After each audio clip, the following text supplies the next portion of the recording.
Ayer empezamos a ver lo que es el entorno de desarrollo que vamos a utilizar, dijimos, como lenguaje de programación Java, pero integrado a una herramienta de desarrollo de ambiente integrado, que es el NetBeans.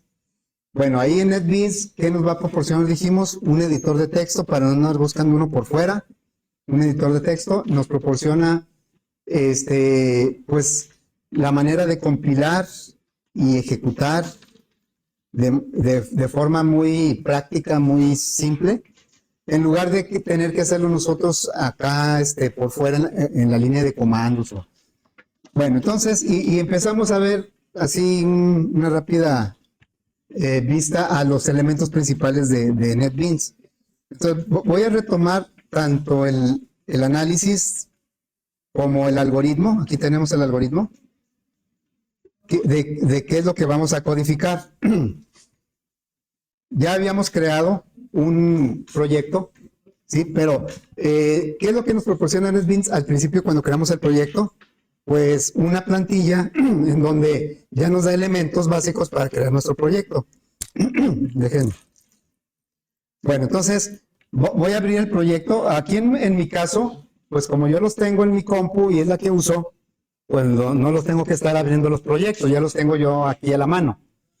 Ustedes, yo les decía ayer que si se lo quieren llevar a otra compu, que copiaran una carpeta, si se acuerdan de la carpeta, ¿no? Voy aquí a buscarla dentro de la carpeta de NetBeans, que por cierto, ya puse ahí en la página la liga a los archivos que pueden descargar para instalar tanto NetBeans como el JDK 21 y NetBeans Apache 20.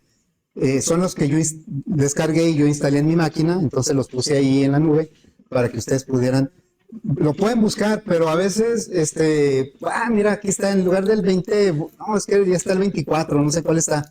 Ha de estar más padre. Y para lo básico que vamos a utilizar, pues es lo mismo, el 20 que el 21 que el 24. Entonces, pues sí sería conveniente que descargaran ese que yo puse ahí para que todos tengamos el mismo. Les sugiero que primero descarguen e instalen el JDK y luego ya instalen NetBeans y en NetBeans va a detectar que ya tienen ese JDK. Bueno, entonces, aquí en esta carpeta busco nuestro proyecto, se llama FD, es les decía, copien esa carpeta a su memoria o comprímala y mándala por correo y ya en donde la tengan ustedes, a donde la copien y que tengan instalado NetBeans, lo abrirían con este botoncito, ¿va? Aquí en este botón le damos y me dice qué proyecto quieres abrir de NetBeans. Aunque sea la carpeta, aunque ustedes no vean un icono de NetBeans, de un proyecto de NetBeans dentro del sistema operativo, por ejemplo, yo aquí estoy viendo la carpeta y no hay un icono de NetBeans, pero NetBeans lo va a tomar, va a detectar que este es un proyecto de NetBeans y aquí ya lo voy a poder abrir. Yo en este caso pues lo tengo ya abierto, nada más lo voy a expandir. A ver, sería este de FD, ¿sí? Bueno, entonces, cuando creamos el proyecto, generó una plantilla en donde me proporciona un archivo de Java donde yo puedo poner la lógica de mi programa. Nada más que la aplicación, acuérdense que es el modo consola, la que vamos a generar es el modo consola. Ok, bueno, entonces voy a abrir el archivo que generó el proyecto. Es este archivo, que veíamos ayer que lo podemos pues abrir desde cualquier editor que esté en el sistema operativo, pero obviamente es más cómodo abrirlo desde NetBeans. Y aparte, aquí pues nos da muchas ayudas. Bueno, ¿qué es lo que vamos a poner aquí en el código? Dijimos que el proyecto está englobado dentro de class, y aquí, así se llama nuestro proyecto, ¿sí? No. Ah, mala suerte. Hola, pásale. Pues no sé si te puede, es que si no funciona ahorita va a estar difícil hacerlo funcionar.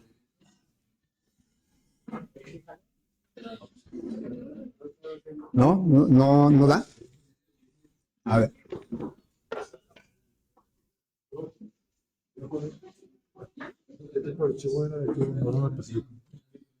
No, es que dale aquí Dale otra vez nuevo.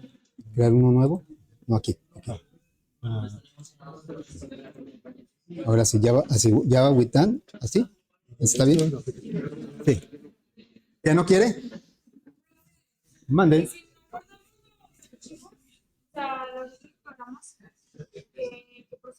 ¿Si no qué?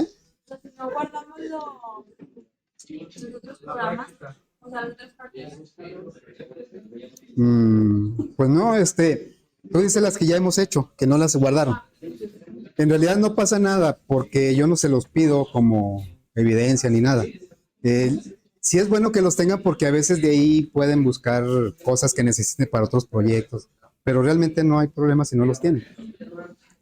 Porque el proyecto que sí, ya el que yo les pida, ese sí lo tienen que, pero el que ya les pida yo para que lo envíen. ¿Sí? A ver, no quiso.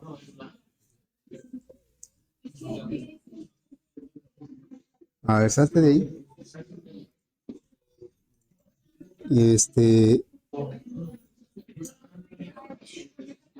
No, es que como que está mal instalado. Pero usted está trabajando bien. Pues no sé qué harían, pues. A ver, salte de ahí. Busca ahí otro. Aquí NetBeans. Aquí no, búscalo a ver si no hay otro.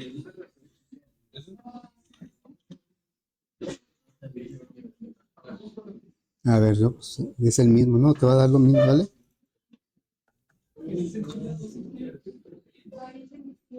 Me parece como si hubieran hecho un proyecto y se hubieran... A ver, aquí dale Windows. Reset Windows. No. File, ponle file. Sí, no, algo le hicieron ahí. No vas a poder trabajar ahorita. Mande. No, bueno, ayer lo creamos. ¿Quieren que lo creemos nuevo otra vez? ¿Sí? Que al cabo casi no habíamos hecho nada. Mande. Sí. Si lo guardaste aquí, no sé si esté todavía, porque a veces se borra todo. Pero en caso de que aquí lo tuvieras, le darías aquí. Y aquí está, pues debe ser ninguno de esos dos. No, estoy algo borrando. Acuérdense, chavos, acuérdense que aquí las máquinas borra todo lo que hacen, ¿eh? Cuando se apaga la compu, se borra todo. Entonces, por eso, yo les sugiero que traigan una memoria para que vayan guardando sus ejercicios. No porque yo se los pida, ¿eh? Me han preguntado algunos, oye, los ejercicios que estamos haciendo, jóvenes, se oyen más que yo, los ejercicios que estamos haciendo se los vamos a entregar. Le digo, no, esos son para que los tengas tú de referencia, porque yo, después de esto, vamos a ver un tema y entonces ya les voy a encargar un proyecto. Y ese sí me lo tienen que entregar. Y ese proyecto, pues no va a ser que lo resuelvan de un ratito para otro. Hay que pensarle un poquito, bueno, casi siempre, ¿verdad? A lo mejor alguien lo resuelve rápido, no sé. Ese es el que les pido y con muchos requisitos. Bueno, entonces, dado que varios no lo crearon y no hemos hecho prácticamente nada, entonces lo voy a crear otra vez, ¿sí? Voy a borrar este proyecto. Sirve de que vemos cómo. Aquí, proyecto, botón derecho, y le voy a decir que lo borre, ¿sí? Por aquí debe estar delete, que lo borre, que sí que lo borre. Y ya lo borró. Bueno, vamos a crear uno, ¿sí? Le voy a dar aquí. Dijimos que más de la hoja en blanco no lo vamos a usar porque hay que crear un documento y nosotros vamos a crear un proyecto que va a tener muchos documentos, muchos archivos. Bueno, lo hacemos desde aquí. Desde aquí. Y luego hay que revisar, seguramente ya está seleccionado Java with an, porque pues todos los que usan aquí es el que utilizan. Pero si no, hay que seleccionar Java with an y que diga aquí Java aplicación. ¿Sí? Le damos next.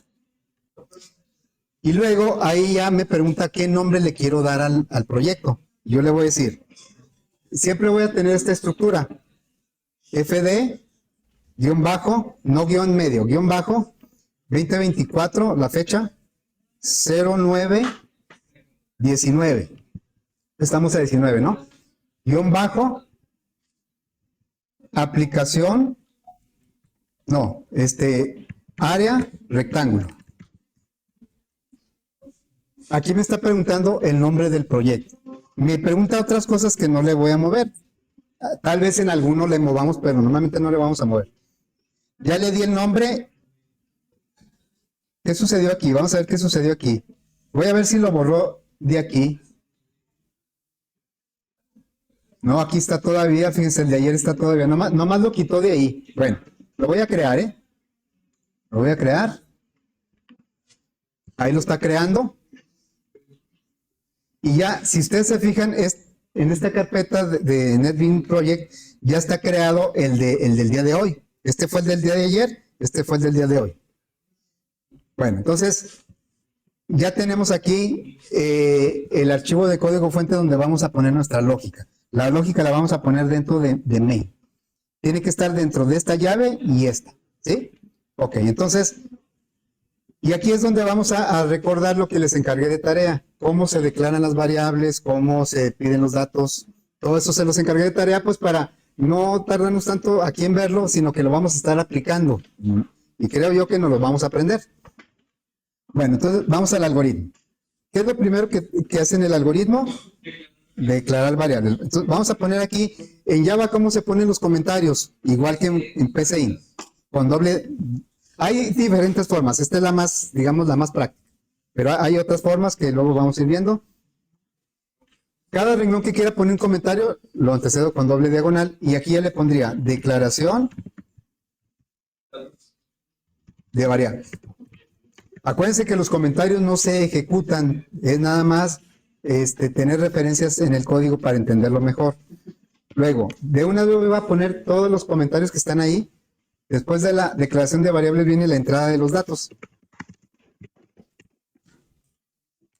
Claro que vamos a ir intercalando código ahí, ¿verdad? Luego viene el proceso. Aquí viene el proceso. ¿Me lo puse? Proceso. Y al final vienen los datos de salida. Salud. Muy bien. Entonces, declaración de variables. ¿Cómo se declaran las variables en Java? Es parte de la tarea que les encargué. ¿Cómo se declaran las variables? Ahí hasta pusieron ejemplos y toda la cosa, ¿no? Ahora, estamos hablando de variables de tipo primitivo. Los lenguajes tienen variables de tipos de datos primitivo y tipos de datos no primitivo. Bueno, ¿cuáles son los tipos primitivos de datos de Java? También se los encargué. Son estos. ¿Sí? Nada más son estos los tipos primitivos. Booleano, char. Hay 4 enteros, uno cortitito, el byte, otro corto, el entero normal, el que vamos a estar usando, el entero largo, y ahí dice coma flotante de punto decimal, pues hay 2, de tipo real hay 2, el float y el double. ¿Cuáles son los que nosotros normalmente vamos a usar? Si queremos usar enteros, normalmente lo vamos a hacer con int, aunque dependiendo de la naturaleza del dato, podría ser short o podría ser byte. Y en el caso de los reales vamos a utilizar el doble, el tipo doble. Vean cómo no viene aquí la cadena de caracteres. Cadena de caracteres no es tipo primitivo, pero aparece por todos lados las cadenas de caracteres. Aquí viene el tamaño de memoria, también les encargué esto. Algunos sí lo pusieron más o menos así, ¿eh? Los valores mínimos de cada uno de los tipos de datos, ¿sí? Y el valor por defecto cuando se declara una variable. ¿Cuál es el tipo de dato que ocupa menos memoria? El booleano nada más ocupa un bit. O sea, porque nada más es el más, digamos, el que está más cercano a cómo trabaja la computadora, ¿no? Unos y ceros.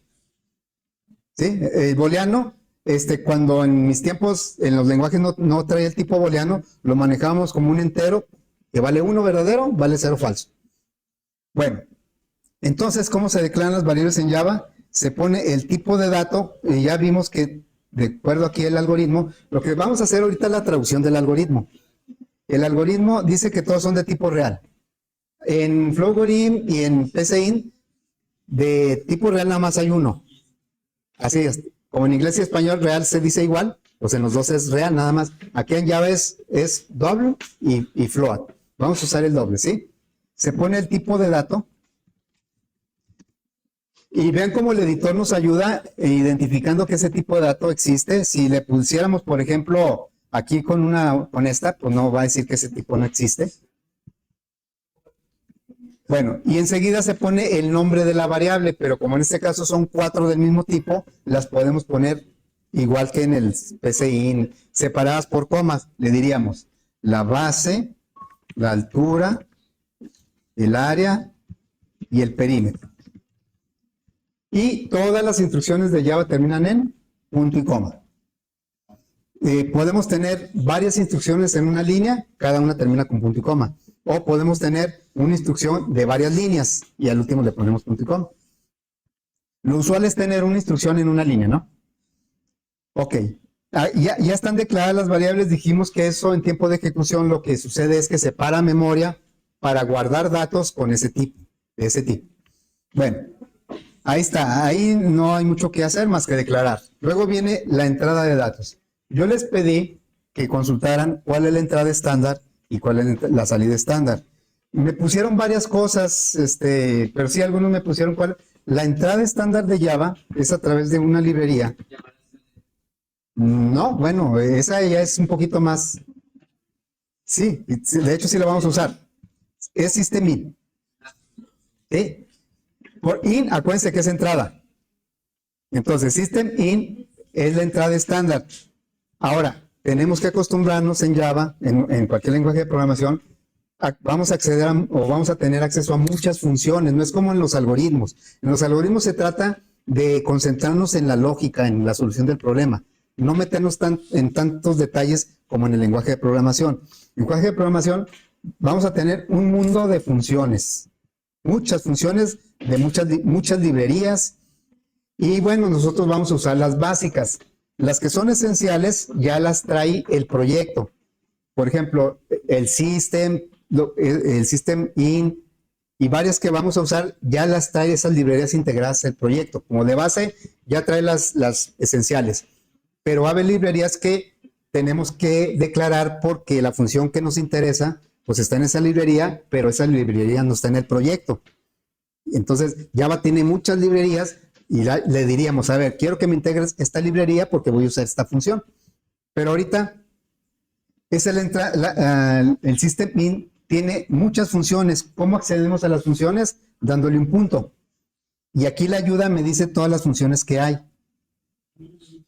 Y bueno, dentro de estas funciones, la que utilizaríamos sería read, porque es la lectura. Pero ahora, si vemos nosotros el listado de funciones, notamos que viene como negritas el nombre de la función. Y luego viene entre paréntesis lo que llamamos los parámetros. Los parámetros son los datos que necesita la función para hacer el proceso que se le pida. Por ejemplo, cuando queremos sacar la raíz cuadrada, tenemos que mandarle como parámetro a qué número le queremos sacar raíz cuadrada. Y del lado derecho viene el tipo de dato que me regresa la función. Cuando dice void, quiere decir que la función no regresa ningún resultado. Cuando dice void. Esta función, por ejemplo, no requiere parámetros para ser usada. ¿Y qué tipo de dato me va a regresar? Un booleano. ¿Me va a regresar un verdadero o un falso? Esta no me va a regresar nada, esta tampoco. Pero read, ¿qué me va a regresar? Un entero. Y yo no quiero leer puros enteros. Entonces, si yo pretendo hacer la lectura con la entrada estándar, va a ser muy laborioso, va a estar muy... voy a tener que leer carácter por carácter y luego juntarlos y luego convertirlos al tipo que necesito para hacer el proceso.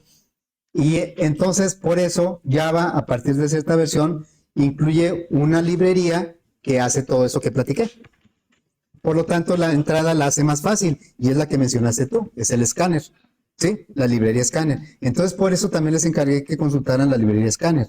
Scanner es una librería que me proporciona funciones para entrada de datos de tipo primitivo y cadenas de caracteres. Las cadenas de caracteres, aunque no sean primitivos, van a aparecer por todos lados. ¿Sí?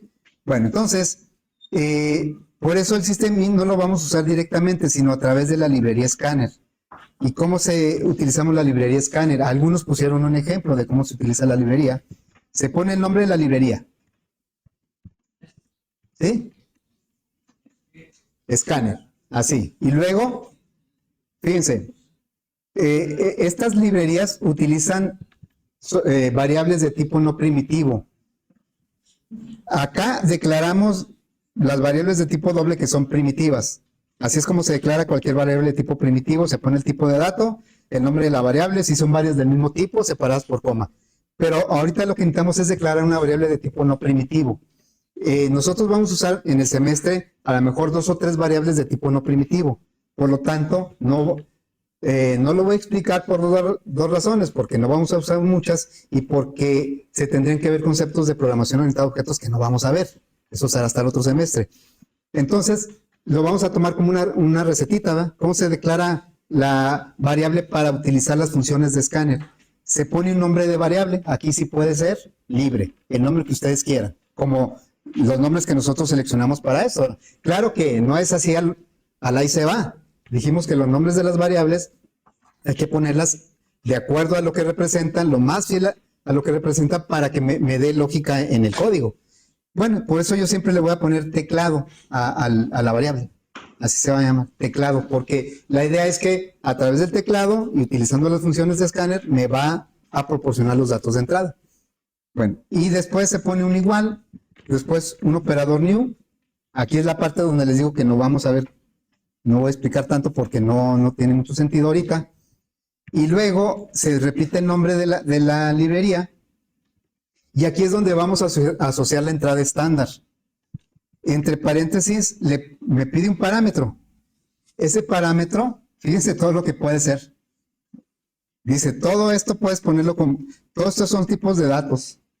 No son primitivos. Bueno, pero lo que yo quiero poner es la entrada estándar de Java, que es System In. ¿Sí? Entonces, sí vamos a usar System.in, pero no directamente, sino se lo vamos a pasar al escáner y el escáner va a hacer todo lo que dije de leer carácter por carácter, de convertirlo al tipo de dato y me va a regresar el resultado ya convertido al tipo que yo necesito. Entonces, para mí va a ser transparente. Ahora, puede ser que les marque, no sé si le esté marcando error aquí. Bueno, le voy a decir por qué marco error. Aquí ya agrego la librería. Scanner es una librería que no está en Java, está en el JDK, pero no está en el proyecto. El proyecto cuando lo creamos, pues no le puede cargar todas las librerías, porque tal vez la mayoría ni las vamos a usar y vamos a generar un ejecutable muy grande que no tiene caso. Entonces por eso nos pone las librerías esenciales, las que todo mundo usa, y las que voy necesitando las tengo que ir agregando. Y si me marca error, es porque seguramente no está agregada la librería. A mí no me marcaba porque de repente el editor la agrega sola, de repente no. Y entonces del lado izquierdo van a ir apareciendo como sugerencias, advertencias y errores. Porque como decíamos, aquí el editor ya está precompilando todo lo que estoy escribiendo. Si yo lo hiciera en un blog de notas, tendría que esperarme hasta compilar para ver qué errores tengo. Pero aquí, una de las bondades del IDE es que su editor, pues me está revisando desde que estoy escribiendo. Y me está diciendo aquí, por ejemplo, la variable no ha sido leída ni escrita. Me está diciendo aquí. Me está diciendo, estás declarando variables y no las estás usando. Digo, pues es que espérame, pues todavía no termino. Pero pues él no se da cuenta que todavía no termino. Entonces, me está diciendo, me está subrayando las variables que no estoy usando y las puedo borrar. Pero si las puse ahí, es por algo. Y si las tengo que borrar, tengo que revisar mi análisis por qué las tengo que borrar. Bueno, cuando es así en amarillo, es una sugerencia, una advertencia. Es un aguas. Ahí revisa eso a ver si no hay un problema. Pero cuando me sale así, ya un puntito rojo, quiere decir que ese es un error. Ese sí hay que corregirlo. Y aquí el error que me sale, si le damos con el ratón normal, botón normal, nos salen las opciones con las que yo puedo corregir ese error. Casi siempre la primera es la más adecuada, porque cualquiera que yo le dé clic me va a quitar el error, pero tal vez no me resuelve el problema. Nomás me quita el error, pero tal vez no es la solución que yo necesito. Normalmente es la primera, en este caso sí, porque dice agregar el import o importar la librería, el paquete de escáner. Entonces ella seleccionó este y lo que hizo simplemente fue poner esto. Ahora pueden decir, no, pues casi no ayudó nada, pues nomás puso eso. Bueno, pues la flojera a veces teclear eso. O más que flojera, no nos acordamos exactamente cómo se teclea. Entonces ya, con eso ya se quitó el error.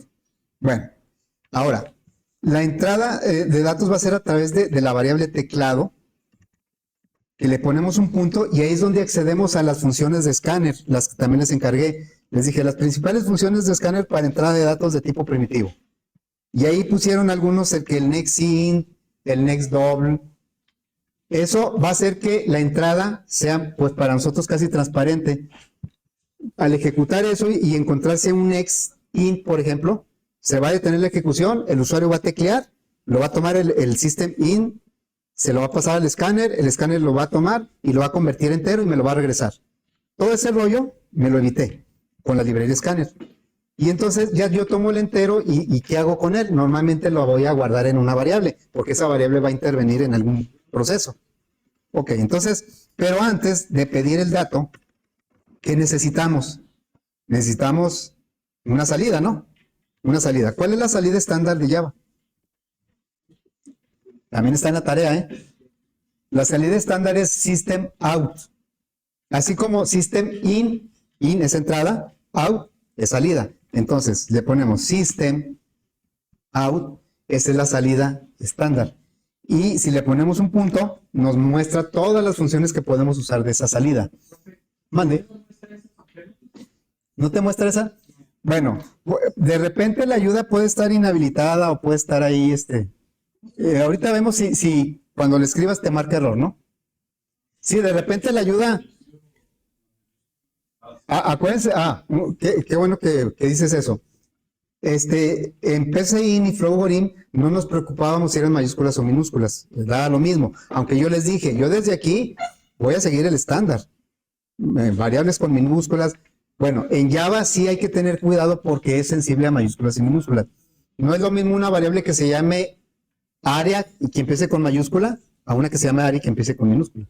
Cualquier letrita que cambie mayúscula a minúscula es una variable diferente. Entonces, bueno, aquí, ¿cuáles son las funciones que vamos a usar?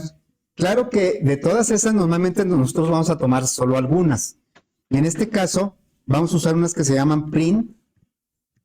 Vean como print, hay muchas versiones de print. Cada una, cuando tenemos funciones de una librería que se llaman igual, es posible siempre y cuando tengan los parámetros de distinto tipo de dato. Y aquí lo estamos viendo. Este print me pide un object. Este print me pide una cadena. Un booleano, un char. Me pide un arreglo de caracteres y así.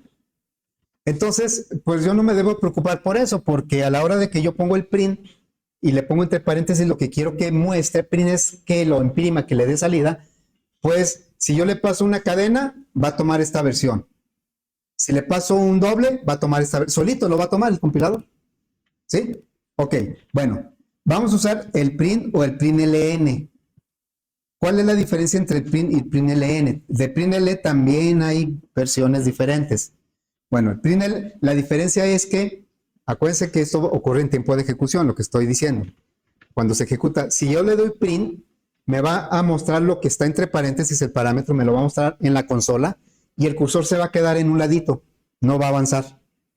Si le pongo println, me va a mostrar lo que está entre paréntesis, el parámetro, y el cursor lo va a aventar a la siguiente línea, al inicio de la siguiente línea. Es una diferencia sutil, así muy pequeña, pero que a la hora de la salida, pues sí puede ser importante. Por ejemplo, yo los datos de entrada en modo consola, siempre me gusta pedirlos en un lado del letrero, no abajo. Que aparezca en un lado el letrero y en un ladito el cursor esperando el dato, en lugar de que el cursor esté abajo. Aunque la diferencia es mínima, ya cuando tenemos muchos datos, si pidiéramos muchos datos, sí se nota la diferencia. Bueno, entonces, en este caso, precisamente por lo que acabo de decir, voy a usar print. Print porque no quiero que muestre el letrero y lo siguiente es que pida el dato en un ladito. Entonces, aquí lo que va a mostrar es el letrero, valor de la base del rectángulo, ¿sí? Es una cadena. ¿Está? Le voy a poner 2 puntos y un espacio, porque como le puse print, cuando se ejecute va a mostrar ese letrero, pero el cursor se va a quedar en un ladito y ahí me va a pedir el dato. Obviamente el print no detiene la ejecución. El que detiene la ejecución es una entrada de datos, que en este caso va a ser el escáner a través de teclado. Bueno, entonces ya va a aparecer el letrero. Ahora vamos a pedir el dato, realmente la entrada del dato. ¿Cómo sería? Con teclado,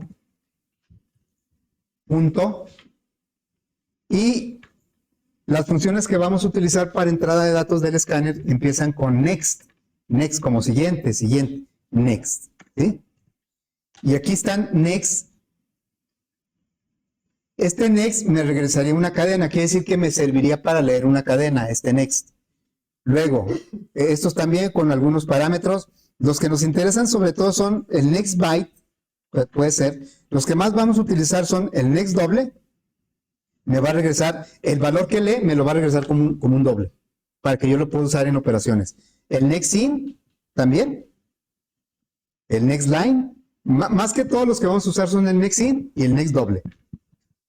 En este caso, ¿cuál sería? ¿Next qué?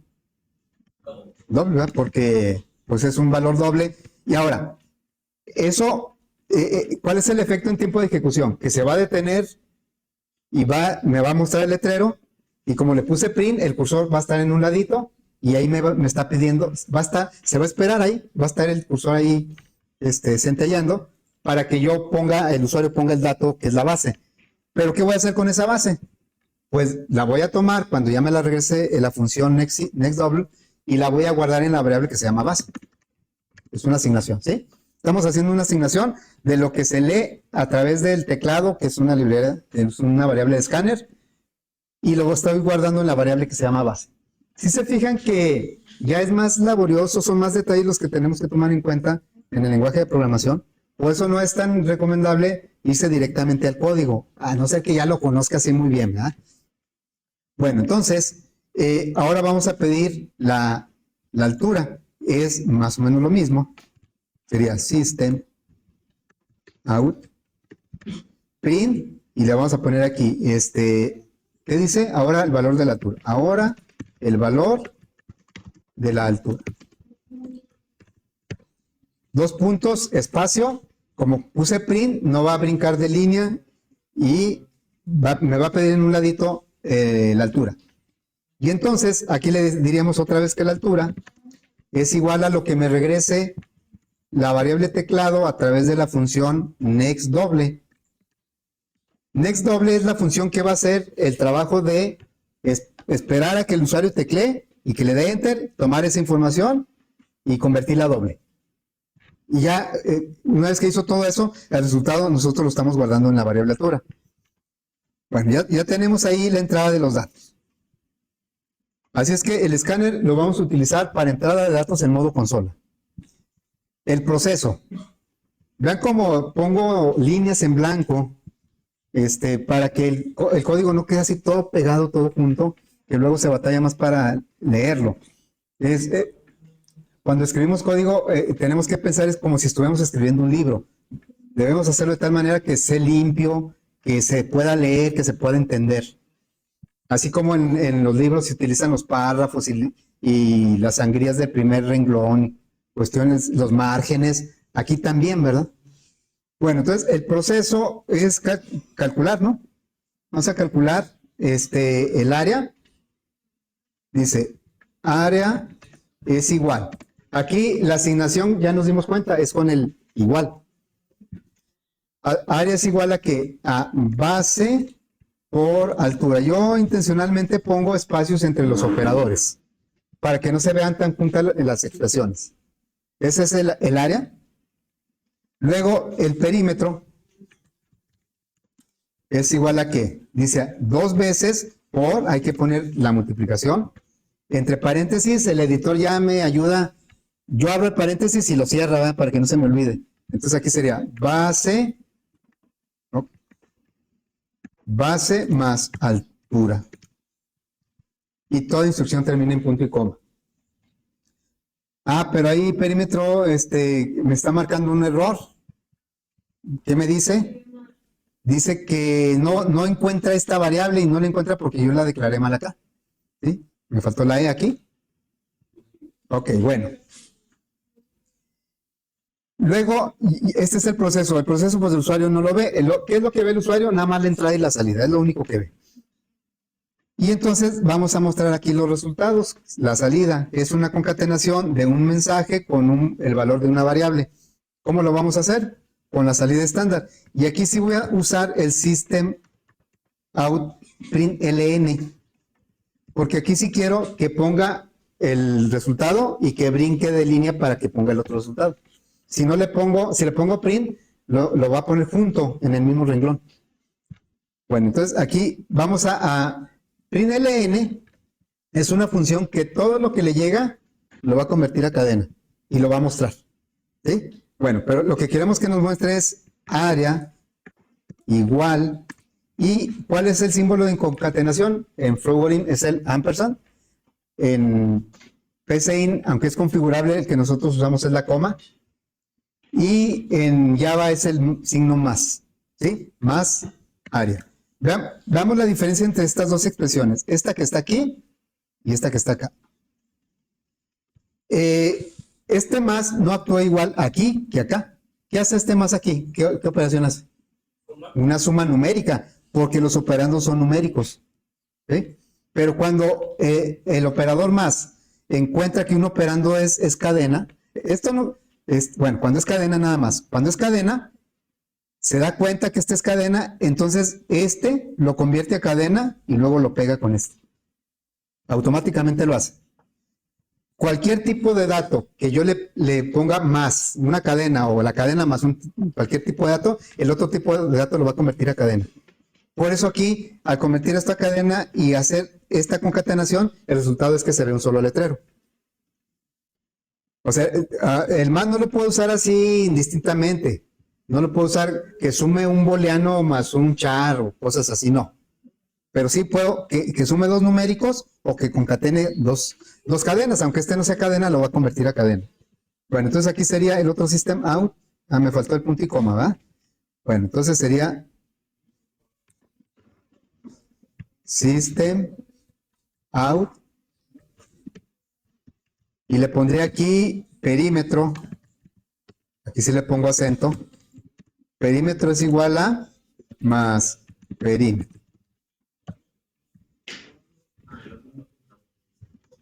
Ahí está, ¿sí?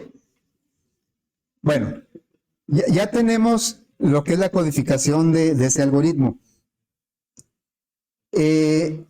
Ahora lo que vamos a hacer es probarlo.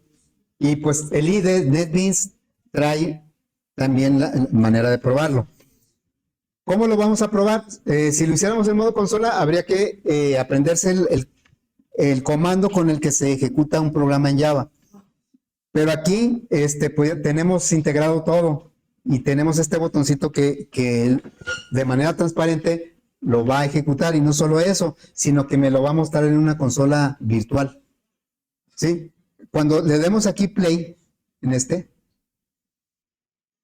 va a crear una consola virtual. Esta consola no es la del sistema operativo. Cuando hablamos de una aplicación consola, es la consola del sistema operativo, la línea de comandos del sistema operativo. En este caso es Windows, pero como es Windows, rara vez nos vamos a la línea de comandos. Entonces, esta consola es una simulación de la consola. Pero está bien porque para lo que yo necesito me permite verificar lo que estoy haciendo. Entonces, valor, tenemos aquí a ver, un ejemplo, 7 y 4. Bueno, 7, y ven cómo el 7 me lo pidió en un ladito porque usé print. Si hubiera usado println, el 7 me lo hubiera pedido acá abajo. Bueno, ahora el valor de la altura, 4. Y aquí está, el área me dice que es 28 y el perímetro es 22. Bueno, ahí no no hay tanto problema. Ahora, ¿cómo le entregaremos al usuario la aplicación? Ya le decimos al usuario, ya tengo todo el proceso, el análisis, el algoritmo. Al usuario ni le interesa el algoritmo, ¿no? Lo que le interesa, ¿qué es? La aplicación. ¿Dónde está la aplicación y cómo la voy a instalar? Y es lo que me interesa. Bueno, pero ni modo de decirle, no, pues que tienes que descargar NetBeans. Y luego ya en NetBeans yo te paso la carpeta del proyecto y luego ya lo ejecutas desde NetBeans. No, ¿verdad? No es así. Por dos razones. Porque sería muy latoso para el usuario y la segunda porque le estaría pasando mi código fuente. El código fuente, pues depende de cómo ustedes lo vean, pero generalmente no es así de dominio público, a no ser que sea, bueno, el open source, ¿verdad? Pero generalmente en una empresa, es más, inclusive cuando nosotros revisamos residencias, que son las prácticas de los alumnos, la mayoría no puede poner código o mucho código de lo que ellos hacen, porque ese código pues pertenece a la empresa. Entonces el código pertenece al desarrollador, ¿verdad? O en este caso, si el desarrollador es un empleado de una empresa, pues el código pertenece a la empresa. Entonces no podemos así divulgar, así nomás porque sí, todo nuestro código.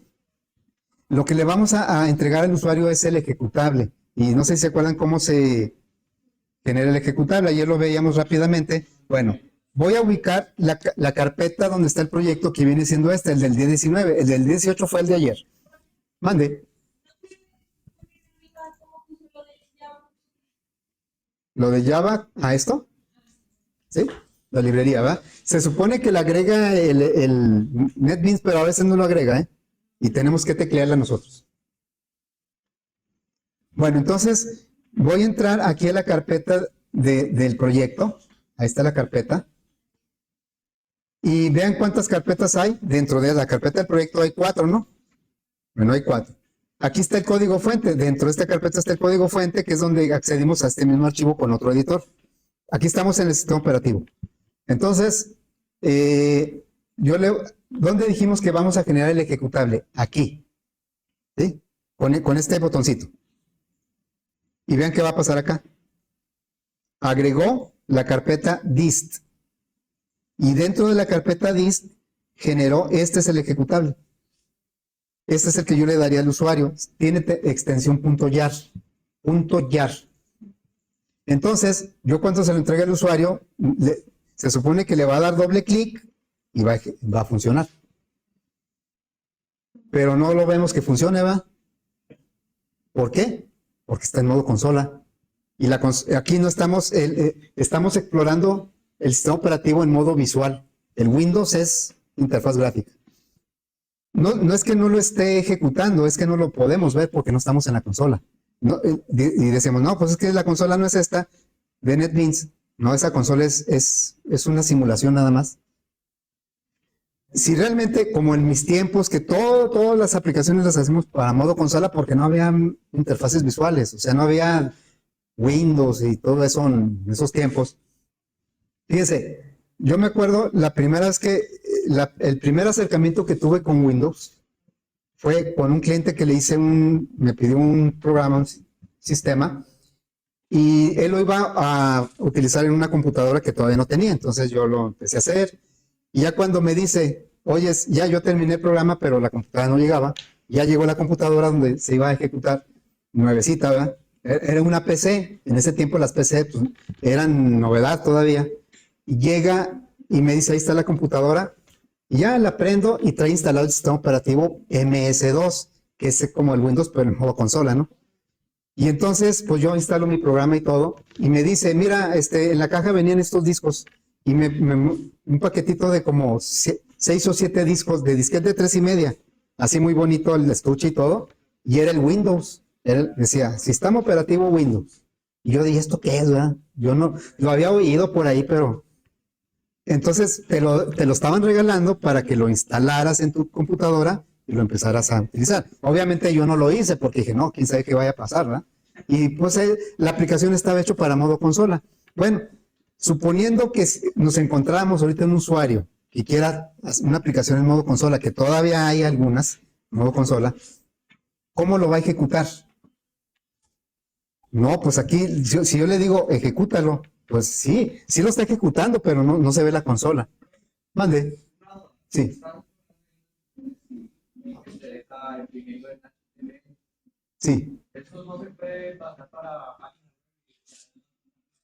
No, así directamente no.